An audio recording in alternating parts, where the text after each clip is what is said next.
뉴스탑10이 뽑은 1위입니다. 형수 자료도 없앤 조 전 장관 동생. 어제요, 조국 전 장관 가족 가운데 세 번째로 재판에 넘겨진 조국 전 장관 동생 소식 전해드렸었습니다. 그런데 조 전 장관 동생 공소장을 살펴보니까 형이 장관에 지명된 이후 각종 문서를 파기했던 것으로 드러났습니다. 장혜철 평론가님, 어떤 것들이 파쇄가 됐는지, 여기엔 좀 중요한 증거가 없는지, 이것도 좀 궁금한데요. 우선 굉장히 여러 종류가 파쇄된 것으로 보이는데, 그중에 제가 먼저 말씀드리고 싶은 건 부동산 위장 거래 의혹이 담겨 있는 문서들입니다. 어떤 의혹이냐? 정경심 교수가 이 조국 동생의 전처에게 부산의 해운대의 한 아파트를 매각하게 됩니다. 3억 9천만 원 정도의 거래가 이루어지게 되는데, 상식적으로 봤을 때 배우자의 남동생의 이혼한 전처와 부동산 거래를 한다는 것 자체가 굉장히 드문 일이다. 따라서 야권에서는 이것이 실상은 위장 이혼이거나 또는 이 자본시장법 다주택자 규제를 또 피하기 위해서 위장 매매를 해서 이름만 바꾼 것이 아니냐는 의혹을 줄기차게 제기했던 바가 있습니다. 그런데 8월 26일이 이 파기가 된 날짜인데요. 이 다음 날 바로 검찰에서 압수수색이 들어가게 되거든요. 근데 압수수색 이전에 이 문서를 파기했다는 것은 이 정경심 교수와 이 조국 장관 동생의 전처 사이에서의 거래가 뭔가 숨기고 싶은 내용이 있었다는 뜻이 아닐까. 그게 아니면 굳이 부동산 의혹이 담겨 있는, 부동산 거래 내역이 담겨 있는 서류를 파기할 이유가 없는 것이잖아요. 그리고 또 한 가지, 어떻게 알고 압수수색 하루 전날에 공교롭게 문서를 파기하게 됐을까 하는 부분도 맞아요. 만에 하나 혹시라도 검찰에서 다음날 압수수색이 있을 것이다라는 것을 법무부 등 검찰 관계자들이 알려주지는 않았을까 하는 그러한 의혹도 제기될 수 있는 상황으로 보여집니다. 좀 전에 말씀하셨는데, 그렇기 때문에 제가 자꾸 이제 조국 전 장관의 휴대전화 압수수색이 중요하다는 게 바로 그 점입니다. 왜냐하면 지금 보시면 알겠지만 바로 압수하기 전날 문서가 다 파기가 됐어요. 그럼 그 사람이 본인이 알고 파기했을까요? 저는 아니라고 보거든요. 뭔가 누구의 지시나 있었거나, 자, 증거인멸을 해라라는 이야기가 있었지 않겠습니까? 그러면 저는 이 휴대전화를 압수해 보면 누구와 통화를 했는지 다 드러날 겁니다. 바로 그런 부분 때문에 지금 제가 거듭 이야기하는 게 바로 이 조국 전 장관의 휴대전화가 중요하다는 겁니다. 과거에요, 조 전 장관은 기자들 앞에서 동생의 여러 의혹에 대해서, 특히 위장 이혼 의혹에 대해서 이렇게 해명했었습니다. 같이 들어보시죠. 저의 전 재수씨 같은 경우는 저를 포함해서 저희 집안 입장에서는 너무 마음이 아픈 사람입니다. 저희 집에 시집을 와서 조카를 놓고 지금 혼자 되어서 키우고 있는데, 지금 이 사건까지 연루되어 가지고 직장에서도 아주 힘든 상황에 있습니다. 조순 부장, 그러니까 핵심이 이건 것 같아요. 어째서 조 전 장관 동생이 혼자 스스로 자기 판단으로 저 증거를 없앴을까? 그런데 비슷한 시점에 저희가 기억이 납니다만 정경심 교수도 증거인멸 대책회의란 걸 했었단 말이죠. 네. 그러니까 날짜별로 좀 살펴보면요. 자, 8월 7일 날 조국 장관 지명이 되죠. 그리고 언론의 집중적인 검증이 8월 15일부터 시작이 됐습니다. 그리고 이 조국 전 장관 동생이 8월 23일 날 문서 파쇄기를 자기가 운영하는 회사에 가져다 놔요. 그리고 8월 26일 날 대량의 문서가 직원들을 시켜서까지 4시간에 걸쳐서 파쇄가 됩니다.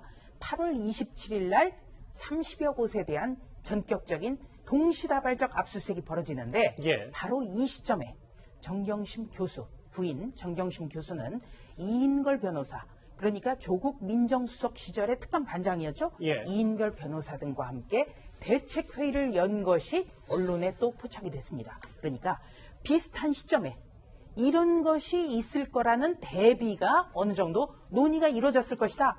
추측이 가능한 부분이죠.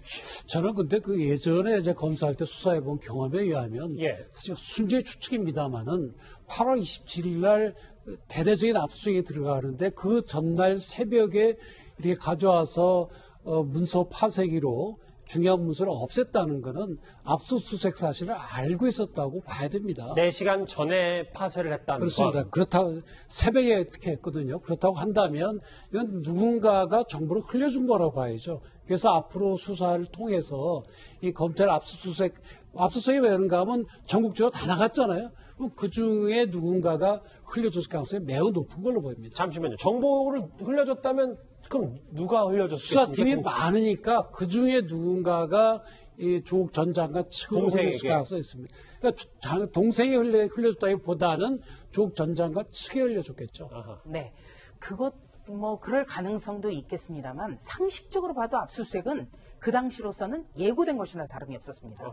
자, 8월 23일 날 문서 파쇄기를 조국 전 장관 동생이 자신이 운영하는 회사에 갖다 놓죠. 예. 이때 무슨 보도들이 나왔냐면 그 조국 전 장관의 남동생이 사업빚을 갚지 않기 위해서 채권을 이용해서 웅동학원을 상대로 가짜 소송을 했다. 이 보도도 나왔고요. 또 채용비리 대가로 뒷돈을 받았다. 이 보도도 나왔습니다.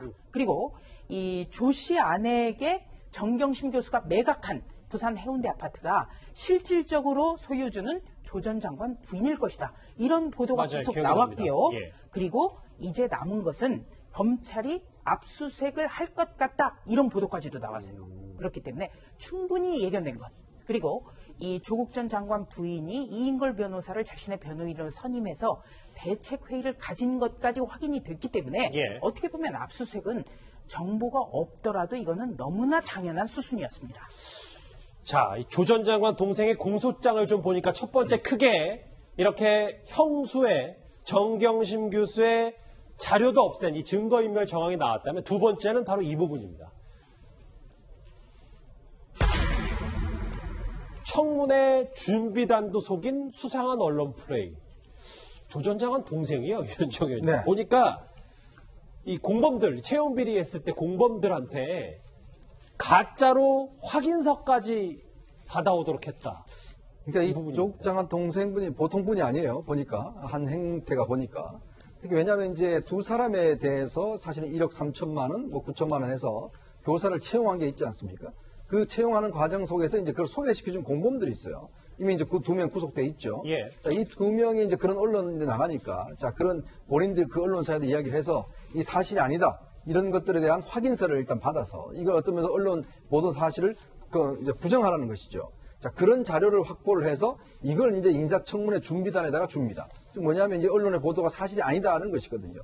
자, 그래서 사실 확인서를 띄워서 이제 준 것인데, 물론 이게 이제 인사청문회 준비단에서 뭐 발표는 하지 않았습니다만은, 그러나 허위의 어떤 사실 확인서를 실제로 청문회 준비단에까지 준 것이죠. 그러면서 본다면 이게 사실은 처음부터 뭔가 사건을 숨기기 위한, 즉 해외에 보내기 위해서 이 사람들한테 350만 원 돈도 줬거든요. 그리고 또 이 사실을 처음에 숨기려고 했었고, 이런 사실들이 공소장에서 하나둘씩 다 드러나고 있는 것 같습니다. 그럼 궁금한 게요, 장혜식 평론가님.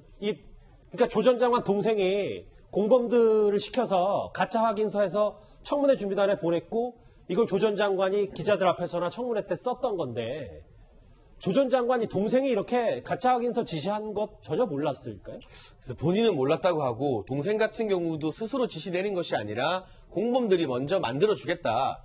가짜 확인서를 먼저 만들어주겠다는 제안을 했다고 하는데 이 역시 좀 상식적으로 납득하기 힘든 부분이고요. 아무래도 지금 조국 전 장관이 기자간담회나 인사청문회에서 했던 발언 중에 이미 드러난 수사 결과만 봐도 사실과 위배되는 것 같은 내용들이 상당히 많습니다. 그렇다면 조국 전 장관 입장에서는 진짜 진실을 알고 설령 이 동생이 채용비리에 연루됐다는 걸 몰랐다 하더라도 예. 그 상황에서 이 진실을 파악하고 국민들에게 사실을 알리는 것보다는 어떻게든 인사청문회까지만 넘겨보자. 이런 마음가짐으로 사실 확인서를 보내주면 그냥 믿고 펀드 회사에서 또 블라인드 펀드라는 그런 것을 또 만들어주면 이게 진짜다 하면서 기자간담회에서 블라인드라는 내용이 있지 않느냐 이런 이야기를 하면서 그 순간순간만 면피하려 했던 것이 아닌가.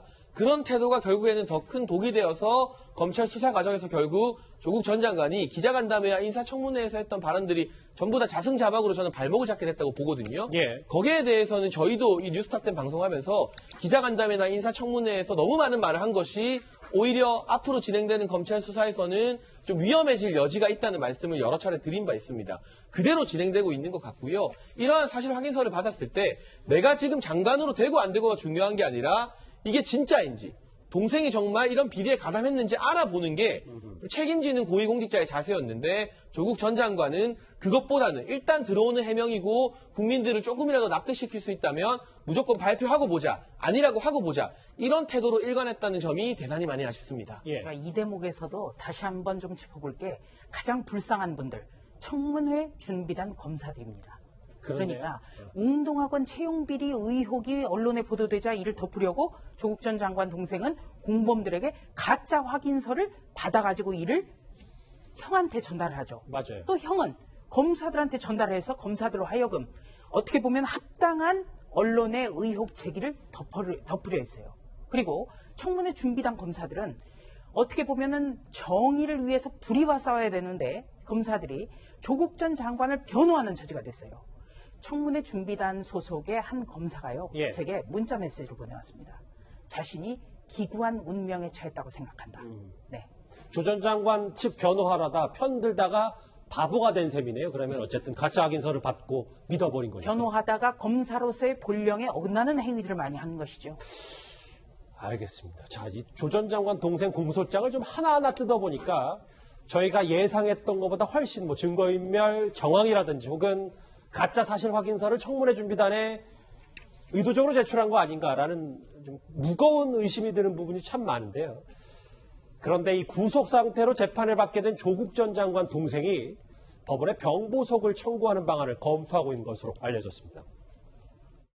오늘 혐의 소명 충분히 하셨습니까? 네, 좀 한편입니다. 뭐 어떻게 말을 하셨는지. 지금 몸이 좀 많이 안 좋습니다. 혹시 뭐 강제 집행 면탈 혐의에 대해서는 어떻게? 혐의에 대해서 조금씩 다 했었습니다. 지금 오늘 몸이 안 좋았어요. 당시에도 저렇게 몸 상태가 좋지 않다는 걸 호소했고 지금은 정태현 변호사님 보니까 신경안정제 복용하고 회소공포증에 시달리고 있다라고 주장을 하고 있거든요. 근데 이제 병보석에 따로 되어 있는 건 아니지만 원칙적으로 이제 보석은 말하자면 불구속 상태에서 재판받게 이제 법원이 허가해 주는 거거든요. 그리고 허가할 때는 그 사람의 성향이라든지 정과라든지 증거관계라든지 여러 가지 종합적으로 판단해서 하는데 지금 조국 전 장관의 동생의 경우에는 구속된 뒤에 우울증이 생겼고 폐소공포증이 있다는 거 아닙니까? 근데 우울증이 이제 구속되고 나서 생겼다는데 우울증이라는 거는 기쁜 일이 있어도 우울한 게 우울증입니다. 우울한 일이 있을 때 우울하면 우울증이 아니거든요. 구속되면 우울하지 그게 뭐 기쁘겠습니까? 그래서 그건 병으로 인정될 것도 않고 폐쇄공포증도 그렇습니다. 방 안에 가다 두니 힘들고 어렵지요. 그래서 그런 병으로 인해서 구속을 감내하기 어렵다. 그렇게 이제 법원이 판단할 걸로는 보이지 않고요. 무엇보다도 구속 당시나 지금 그 구속된 뒤나 무슨 특별한 사정 변경도 없고 또 무엇보다도 또 본인이 거의 다 부인하고 있거든요. 교사 채용 관련 돈 받은 거 외에 나머지는 부인하고 있는데 그러니까 병보석이 받아들일 가능성이 별로 없다. 거의 없다고 봐야 됩니다. 알겠습니다. 오늘 어젯밤부터 조금씩 공개된 조 전 장관 동생 공소장 얘기 하나하나 분석을 해봤습니다.